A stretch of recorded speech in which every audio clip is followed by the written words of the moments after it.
Peringatan Anies soal bangun kota di tengah hutan jadi kenyataan. IKN kini tak terawat. Pembangunan ibu kota Nusantara saat ini tengah menjadi perhatian masyarakat karena diduga akan mangkrak akibat sulitnya mendapatkan anggaran dana. Mas Anies. Kemudian, apakah membangun kota baru itu kebutuhan? Belum, itu keinginan iya, tapi kebutuhan? Tidak ada kebutuhan itu. Tidak percaya program atau progres yang ada di IKN. Jadi Ini lihat Mas bilangnya Anies. mereka mangkrak, saya luruskan ini real ya. Real hari ini tanggal 13 Kerja IKN ya. Februari 2025. Ini di mana teman-teman bisa ngelihat ini aktivitas ya. Aktivitas alat-alat nih, tuh. Lihat. Siang malam kita di sini ya, kerja ya. Anies ini bagi saya sangat politis. Statement-statement politiknya itu sangat bersayap dan sangat quotable. Jadi kalau tidak hati-hati memaknai pernyataan Anies, ini bisa terbang melayang jauh di angkasa. Assalamualaikum warahmatullahi wabarakatuh. Halo sobat Guru Pegan Gogri semuanya. Sehat ya untuk hari ini ya. Mas Anies ikut-ikutan juga ya. Dia mengomentari soal penghematan anggaran dan tentunya berimbas ke IKN. Parahnya lagi Anies menyebut itu IKN akan mangkrak. Tapi tidak Mas Anies. Dijawab langsung oleh pekerja IKN bahwa siang malam dia bekerja di sana. Tak hanya itu saja, Adi Prayitno pengamat politik ini membongkar telak gimana keculasan Mas Anies ketika ingin sesuatu dan merayu-merayu Pak Prabowo juga Gerindra. Nah, tanpa berlama-lama lagi, berikut adalah video lengkapnya. Punya sumber daya yang terbatas, yaitu namanya anggaran. Lalu kita punya kebutuhan yang banyak.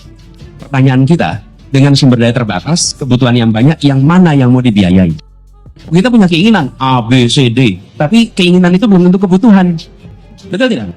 Nah, menurut kami yang harus dibiayai sekarang adalah yang menjadi kebutuhan. Pertanyaan kemudian, apakah membangun kota baru itu kebutuhan? Belum, itu keinginan iya, tapi kebutuhan? Tidak ada kebutuhan itu. Di sisi lain, bukan hanya masyarakat di luar Kalimantan, di Kalimantan sendiri ada kebutuhan membangun jalur transportasi antar kota se-Kalimantan. Ada kebutuhan memperbaiki sekolah-sekolah rusak se-Kalimantan.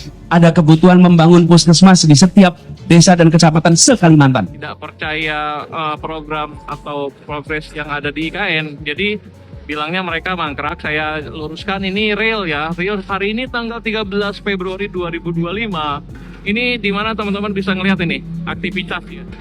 Aktivitas alat-alat nih, tuh. Lihat. Siang malam kita di sini ya, kerja ya. Ya kerja untuk negara, untuk keluarga ya. Pembenci malas kerja, anak muntah ya. Jangan lupa tap-tap layarnya ya, men teman. Terima kasih Kak Robert, terima kasih tap-tap layarnya ya. Saya doakan semoga teman-teman sama persepsi saya, kita doakan selalu untuk IKN, kelancaran IKN ini semakin terrealisasi. Hal ya, per hari ini saya kira hubungan antara Anies dan Prabowo sudah wassalam. Tak ada kemudian lem perekat yang bisa mempertemukan keduanya. Jadi pernyataan Anies dalam debat kandidat yang ngasih skor 11 dari 100 itu sepertinya sangat melukai Prabowo Subianto, sangat melukai seluruh kader dan fungsionaris Partai Gerindra. Jadi tak mengherankan ketika beberapa waktu yang lalu Anies membuka komunikasi soal keinginannya bertemu dengan Prabowo Subianto, per hari ini itu tidak terjadi. Ini menunjukkan betapa Prabowo Subianto ya dalam banyak hal memang sudah menganggap Anies ini adalah the others. Anies ini bukan lagi sahabat, tapi adalah sosok yang kemudian dianggap sebagai lingkar luar yang sebenarnya sudah tak relevan lagi untuk mendapatkan dukungan politik. Tapi bagi Anies Baswedan sepertinya maju di Jakarta tentu tidak mau bermusuhan dengan Prabowo Subianto, tentu tidak mau bertabrakan dengan jagoan yang akan diusung oleh Gerindra.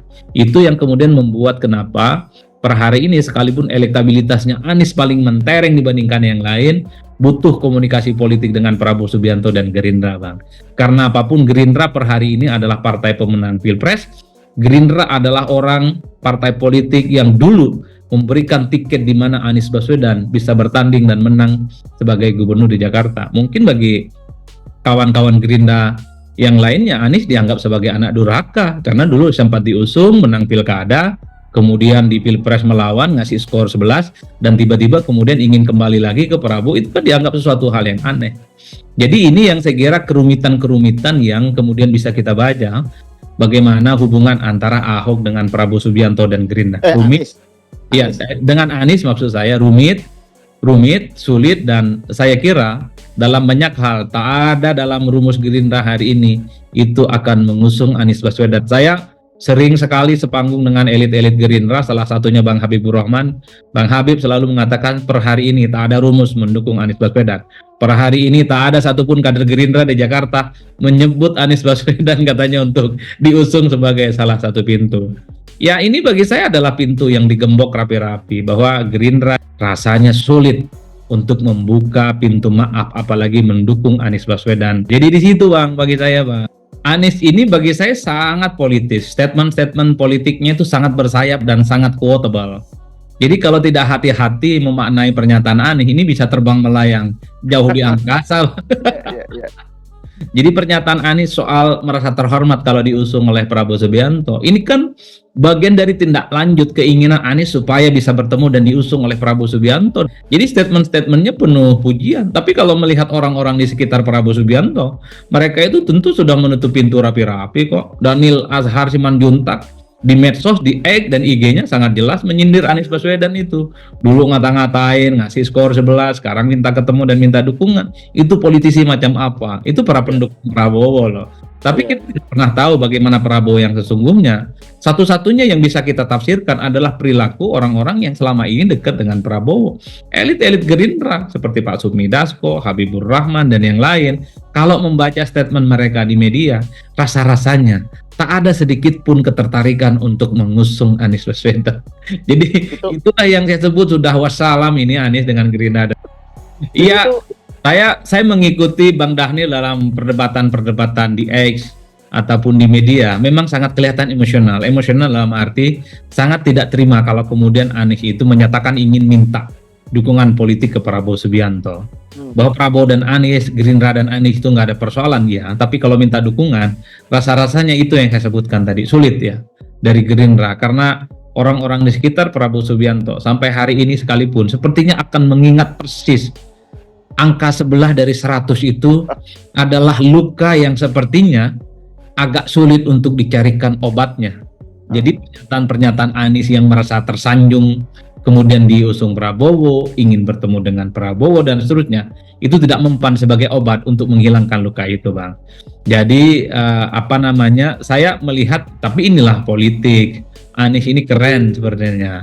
Sekalipun jelas ada penolakan kanan kiri dari kubu Gerindra, Anies berusaha terus dengan statement-statementnya yang manis dan cukup indah itu Bung. Siapa tahu setetes untayan kata ini secara perlahan, dia bisa melubangi bekunya batu yang secara perlahan bisa membukakan pintu maaf. Luar biasa ini. Tapi analoginya ini kayak analogi di pesantren ini Ibnu Hajar. Tapi bagi saya Bang, saya masih cukup meyakini ya kalau membaca statement-statement orang-orang Gerindra ya. Kayaknya memang sama Anies tuh sudah nggak ada ampun sama ini orang, sepertinya begitu.